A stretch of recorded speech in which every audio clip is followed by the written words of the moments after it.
Hello and welcome to Let Me Talk to My Customer. I'm your host, Chad Counts, along with my co-host, Richard Tyler. Rich, how you doing today? I'm doing very well, thank you. How are you, Chad? I can't complain, man. We have power again. It's restored in our neck of California, so All right.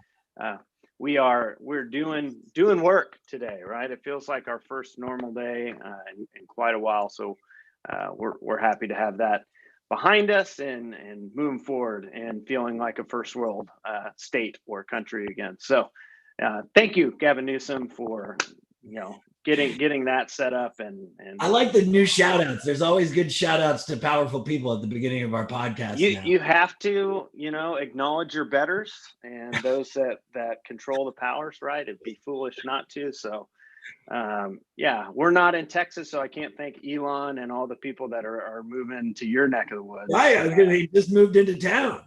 Just power players going to Texas these days. So anyway, but yeah, we're grateful. YouTube, Alphabet, thank you for letting us broadcast. And fortunately, we're not on any Amazon server, so I don't have to thank you, Mr. Bezos, anymore. So, anyways, we are here. We are excited to be back with you. Always good to be together. And we were thinking about this week. Rich and I were talking about this before we came on. One of the challenges, one of the things that is always a part of our journey in business, especially in the auto recycling spaces, there's this continued pursuit of development, continued pursuit of increased performance and achieving new results. And that will never stop. I think that's always going to be a part of, and I think this is true of most business sectors, of where you're constantly trying to look for ways to improve or get better and take it to the next level. And COVID was no different for everybody this past year. At first, there was some hesitation. At first, there was maybe some fear or some challenges. But I think those that took it on saw that, hey, this is a chance to assess certain things in my company. This is a chance to assess certain things about the way we do business. What are our priorities? Where do we want to invest? If we want to make changes, what do we want to do? And I see going forward that those who are self-critical, those who are able to self-scout, self-assess, to identify their own strengths and weaknesses, will have a chance to improve at a faster rate than others. One of the things Rich and I encounter, this happens sporadically throughout the year, is either persons or teams or team members or managers or whoever that come to a place where they are set in their ways and they become what we're going to talk about today is a closed system, where they do what they do. This is the way we've always done it. I don't think there's anything that I'm doing wrong. I'm doing everything perfectly or as the best that I can.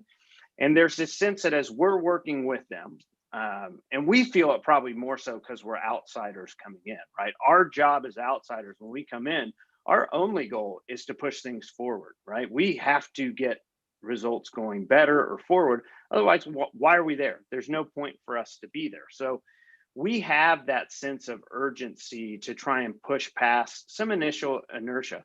And for the most part, a lot of the teams we work with are on board with it. Say, okay, we're open. Let's see, what can we do? I don't know if you can do any better or not, but at least I'm willing to give you a chance. Right.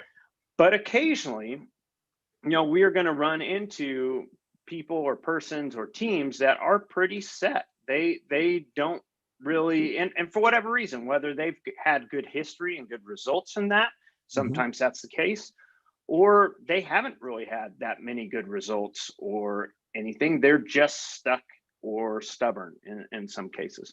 That's a good. I just want to mention it doesn't matter if the team is successful or unsuccessful. You could still get the same kind of pushback. Sure, absolutely. There are places that at least been successful to a point that can still come to this place of being resistant to change or new ideas or things like that. So we're going to talk with you guys about that today, and whether you are yourself a salesperson or a manager or owner or somebody in a position to work with other people, give advice and counsel to other people. I think this impacts everybody. Okay. So when you run into this, you have basically two categories that you're dealing with in general. The old comic trick, right? There's two types of people, right? So occasionally you're running into somebody and you're just catching them at a bad moment, right? And that could be many people right now, right? On a week to week basis with everything that's going on, that can overwhelm a lot of people. And what tends to happen if this is more of a momentary thing is there's so much negativity or chaos or stress or anxiety heaped on a person at that moment that they're basically telling you, I can't handle any more change. I can't handle any more negativity or critique or feedback. I'm not at a place where I can take that information and do anything different with it. I'm not at a place where I can take that in, really think through it, and make those changes you're talking to me about. And Rich, have you come across that person? That's really more of a momentary or singular thing, or maybe not singular, but it happens a couple times No, I a think year.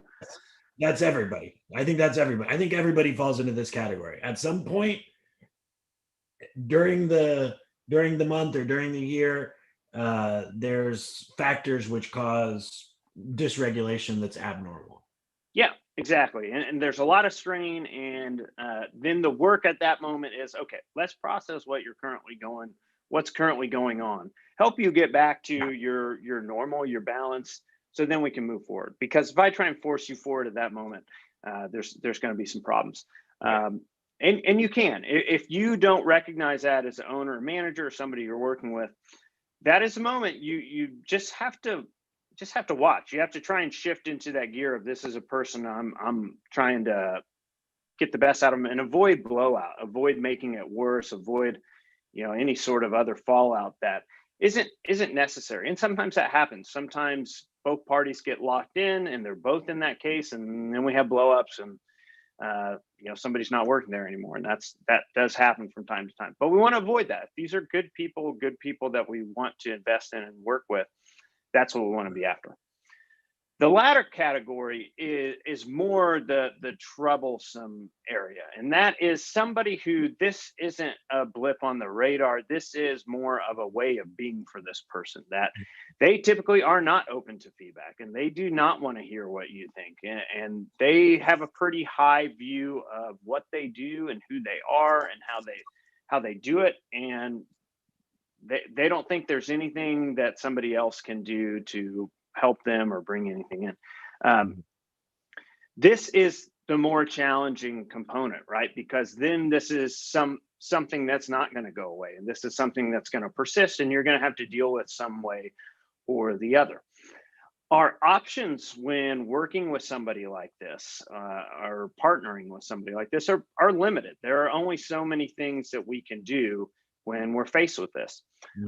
The first is not always pleasant, and it's not what we hope for. It's not what anybody wants, but firing or letting this person go, removal of this person. Okay. So sometimes, and truthfully, in the long run, this is where this is headed more often than not. But hopefully we can work through it. That's always our goal, to be able to do that. If there's somebody that this is going to be their attitude, this is going to be their mantra, that they're never going to be open to feedback, they're not going to be a team member, they're not going to be a part of this culture of continued improvement, then they're going to remain a barrier to future success. And even if they achieve at a certain result right now, they are either going to be holding themselves back, holding other team members back, or holding the company back going forward. And so ultimately, that's something that we take very seriously, and we have to weigh. Sometimes, and again, like Rich was saying, this isn't just unsuccessful people. Sometimes there are very successful people that fall into this category as well. And so you have to think through as a team, where are you at with this person? How much do you have at stake? How immediate are the changes you need to make? And you have some limited options, or you might have a little more optionality. Okay. Aside from that, you can challenge. This is a second option. And this may be good in certain situations, right? And what I mean by challenging that person is you're initially giving feedback and they're saying, oh man, what are you talking about? I don't need to do that. I don't need to know about this. I don't need to do that. All I need to do is focus on my job and do it. If you just leave me alone, I'm going to do everything I need to, right? That sound familiar at all, Rich? Yeah, for sure. And I think it must have been either the last podcast or the one before that. We were talking a little bit more about this as well, in that where we say to the salesperson something to the effect of, "Hey, this isn't you. You're so much better than this. Look at this other guy on the team who's got 10 years less experience than you do, and he's like, he's on your heels, that kind of thing. So so you can, that's the kind of challenge you're talking about, right? Exactly. So if this is somebody that's on the more successful end, hopefully you can hopefully you bring somebody up that can start nipping at their heels and challenge them and say, hey, well, man, so-and-so's doing this. Are you really going to let so-and-so, I know you're saying you're the best, and I think you are. I think you're really good. Yeah. Are you going to let so-and-so pass you by? Are you going to let them sell more warranties than you? Are you going to let them dismantle more cars than you? Whatever the case may be. On the flip side, when it's the less successful person, I think depending on how much clout you have and what your position in the company is, obviously as outsiders, we're building that sentiment and engagement to be able to be good team members. But if this is an internal battle you're facing and it's low man on the totem pole causing all these problems, you just put them on the spot and say, I know you think you're the best. I know you have it all figured out. If that's the case, how come so-and-so's doing twice as much as you are? How come so-and-so's outproducing you in invoices by 30 or 40%? Okay. If what you're saying is gospel and the truth, I should be seeing that. So show me, right? Otherwise, are you with me here? If you can't show me this, are you going to be open at all to making any of these changes or doing something different? Right. So that presents itself occasionally, but that's one you have to be careful with, right? Yeah, depending on who it is, it's got to be the right recipient for that kind of challenge. Exactly. That one can easily lead to the first where, maybe you don't fire them, but they walk off the job or something like that. So you got to know who you're challenging and why and what and when and time it right and what your standing is. Okay. Now, what we're going to talk about is our preferred method to dealing with this. And I think what's in the best interest for most situations. And it's basically benching or sidelining this person. And so what you do in this scenario is basically if there's any sort of team meetings or there's goals or performances or things that you're trying to improve, you're basically taking this person out of the mix. They're not receiving any coaching. They're not receiving any feedback. They're not receiving any praise. You're basically putting them to the side. And what you're trying to do here is at least minimize their disruption. Right. So, wait, let me just clarify here. So they're being benched, but at the same time, they're still participating in the team. They're around. They can see what's happening. We're not necessarily trying to hide anything from them in terms of what we're doing and what our goals are.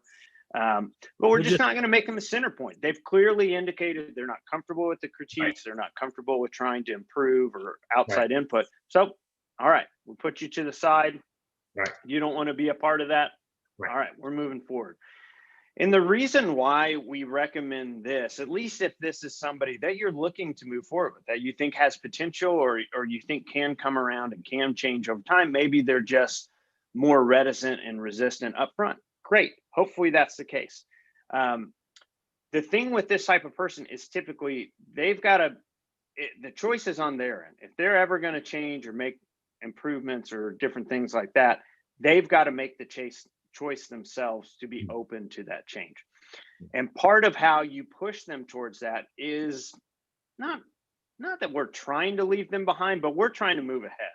And so if we can start moving the team or other persons ahead and they can see the benefit, they're hitting their goals, they're getting their bonuses from the contest, they're reaching new heights or doing something different and achieving some success. You're trying to create a little bit of that sense of loss of, hey, you're missing out. And it's your choice. Again, I'm not going to force you to be a part of this. I'm not going to hammer on you to make these changes, but we're moving forward as a team. We want you to join in, but that's got to be your choice to come on board with this when you're ready. Okay. So that's where the benching or sidelining comes in. In a little bit, that fits with, like we were talking about, Rich, challenging. It can result in being challenging. And we've worked this two ways. We've worked this with top dogs that, okay, they didn't really think they needed to. And we've been able to elevate people close enough to them that, okay, maybe there is a little bit of things we can learn here, things we can do different. Because ultimately, that's all we want to have on the table is none of us are perfect. We're all trying to get better and we're all trying to make improvements. And as long as we have that, there's that respect of, okay, I respect you.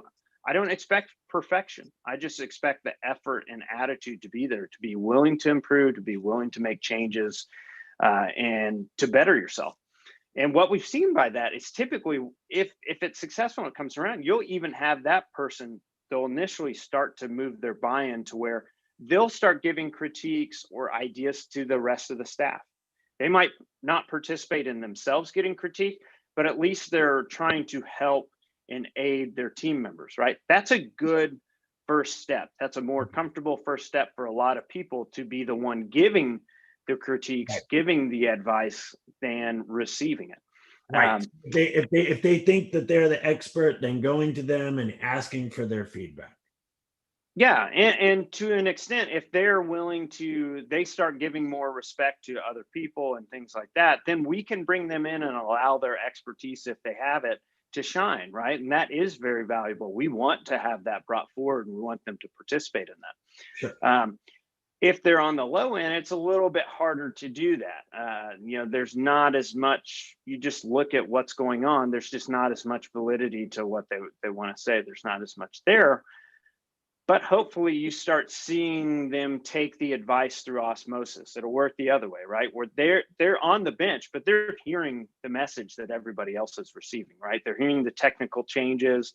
They know what the goal is. So they still have the opportunity, even if they're not in the hot seat getting critiqued and getting coached, to take the coaching that other people are receiving and make improvements themselves, okay? So hopefully that's the other path for improvement to a closed system, that they might open up and hear some of the critiques and criticism, take it themselves without telling us or without having to be on the spot to receive it. Okay. So ultimately, these are difficult situations, right? We don't want to have happen, but if you're in business for any length of time and you hire people with any regularity, you're going to have people that come into your team that are like this. And so you either have to have a method to try and work with them and work through whatever their barriers are to improvement, or you have to be able to move on. Ideally, to the extent that we can, we always want to take whoever we have, if they're talented, capable, etc., and just move them forward. Our goal is never to necessarily banish somebody or move somebody, but ultimately our goal is to make progress. And so we want everybody to be on board with that or be a part of that. Or we need to move on and we need to make changes. So anything else you want to add on that discussion of dealing with closed systems, Rich? No, I'm just, as we're talking about, I'm just thinking about some of the instances where we've benched people and how it doesn't take very long before they feel like they feel obligated to provide their feedback or their insight, even though they might be sidelined. It usually only takes a couple of weeks before they're like, hey, I want to be part of this, where they feel like, oh, I do see the fact that the team is moving on without me. Like that, right. That I think is probably, out of the three approaches, probably the most powerful. Yeah, and I don't know if it just often, and typically it comes up when we're first working with a team. Usually if something like this is happening, we get to it in the first month. It's very common. It's not surprising. It's frustrating, but it's a part of life. And I think we appreciate that many of us come from different backgrounds, and we've had people that when they've given us feedback or directions did not have our best interests at heart, right? We know that they're not out for our good, that they just want to make us feel stupid or bad or whatever, right? Yeah. And I appreciate the fact when I'm coming in, I don't, if it's my first time working with somebody, they don't know that I'm in it for their benefit, right? Right. And I have to remind myself, because I get frustrated. It's like your owner is investing in you. They're investing in your training. They're spending money on you. And if you're a commission person, they're investing in you to make more money, right? They're investing in you for your sales to grow, and they're going to pay you more. Yeah. And that there's some sort of sense that this is a bad thing for you is beyond me. But I understand. Hopefully in the long run, that's the message that resonates and gets through. But that's not the starting place. Where I'm starting from and perspective I have is not what every employee or what every salesperson or manager thinks. And so we have to win that game. We have to win their buy-in. We have to win their trust. We have to earn that. That doesn't come cheaply. And so we take that. And I would say for those of you who are internal in your company, that's the same thing. Just because you work with somebody every day, every week, doesn't mean you have their trust, right? Doesn't mean that you have taken time out of your day to let them know that they're anything more than just a job or another person, right? So that still holds true even internally in companies, and whether it's in our business sector or others, where if you're trying to get improvement or change out of somebody else, it's hard to do that without having the other person understand that you value them. You want what's best for them. The only reason you're saying this is because you see that potential. You see that they're capable of more. Because if you don't do that, if you don't express that, there's very few people in this world that are comfortable with people coming in and just changing things on them and telling them to do different things without expressing some sort of concern or compassion for who they are as a person. Mm-hmm. So I think that's good to remember, that we all have blind spots. We all have places that we can improve, that we can do better, but we don't just let anybody come along and pick at those. We don't just let anybody come along and hammer us for what our issues are. And sometimes, even when we're resistant for good reason, we have to let people go through a little bit of those challenges on their own, or see the fact that they're getting left behind, or feel the weight of the consequences being resistant to change. And ultimately, that's what we want them to be open to it, want them to be an active participant in improving themselves. Because if they start taking on those skills and those challenges, then they're going to have the ability to self-improve much more, right? Ultimately, that's the higher level skill. I can give advice and feedback, but I want you to be able to learn and keep critiquing and improving yourself. Yeah. So anyways, that's our episode for today. Overcoming closed systems. It's very difficult. It can be a challenge, but it's important. It's important. Those are vital people in our operations organizations that we want to see improve. And these are some of the ways to work around that and get that done. It's always good to be strategic, always good to be thoughtful, because ultimately that's where we want to be. There's no shortcuts when you're dealing with closed systems like this. You really need to be thoughtful about how you're going about it, and ultimately which direction you're going to go, whether it's something you can salvage or whether it's something you need to move on from. So again, thank you for being a part with us. Hopefully you can subscribe to our YouTube channel or podcasts on Apple Podcasts. You can find us on Facebook at Counts Business Consulting, LinkedIn, Chad Counts, and our website, countsbusinessconsulting.com. Hopefully we can hear from you sometime soon. If ever we can be a party to helping your company achieve new heights and new results, we would be honored and pleased to be a part of that. So wishing you guys nothing but the best. And again, thank you to all our tech overlords out there, and for Gavin Newsom getting our power restored this week. Amazing that we have to do that, but fortunately that's good. We're back, and the podcast was not sidelined because of that. So, all right, everybody.